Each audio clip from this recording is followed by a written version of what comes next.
Motivation অসমৰ প্ৰিয় দৰ্শকবৃন্দ, জীৱনটো অতি সংক্ষিপ্ত, সেয়ে নিজৰ জীৱনটোক ভাল পাবলৈ শিকক। সকলো সময়তে হাঁহি খুচিত থাকক। কাকোকে ভয় নোখোৱাবা, সাহস দিবা, লাজ নিদিবা, শিকাই দিবা, বুৰ্বক নকবা, বুজাই দিবা, খং নকৰিবা, বুজিবলৈ চেষ্টা কৰা। এইটোৱে হৈছে এটা ভাল চৰিত্ৰৰ লক্ষণ। তুমি কিমান ধুনীয়া সেইটো তোমাৰ ৰূপ দেখি নহয়, তোমাৰ মন দেখি বুজা যায়। তুমি কিমান শিক্ষিত সেইটো তোমাৰ ডিগ্ৰী দেখি নহয়, তোমাৰ ব্যৱহাৰ দেখি বুজা যায়।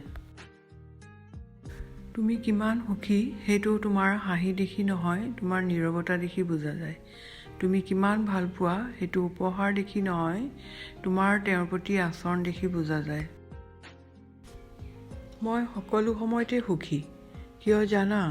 কাৰণ মই কাৰো পৰা একো আশা নকৰোঁ। প্ৰত্যাশা হৈছে কষ্টকৰ। দুটা সময়ত তোমাৰ চৰিত্ৰৰ পৰিচয় পোৱা যায়। এক, যেতিয়া তোমাৰ ওচৰত একো নাথাকে তেতিয়া তোমাৰ ধৈৰ্য, যেতিয়া তোমাৰ ওচৰত সকলো থাকে তেতিয়া তোমাৰ ব্যৱহাৰ। ধনী আৰু দুখীয়াৰ মাজত এটাই পাৰ্থক্য, ধনীয়ে খোৱাৰ হজমৰ কাৰণে দৌৰে আৰু দুখীয়াই খোৱাৰ যোগাৰৰ কাৰণে দৌৰে।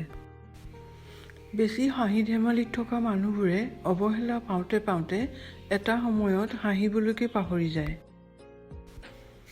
4 চামুচ ইগ', 1 চামুচ ইগন'ৰ, অলপ পাতল ডাউট ঢালি লৰাই চৰাই দিয়ক, বাছ ৰেডি হৈ গ'ল সুস্বাদু ব্ৰেকআপ ৰেচিপি। ভিডিঅ'টো ভাল লাগিলে এটা লাইক, ছাবস্ক্ৰাইব কৰিব। তেতিয়াহে পৰৱৰ্তী ভিডিঅ' বনাবলৈ উৎসাহ পাম। ধন্যবাদ।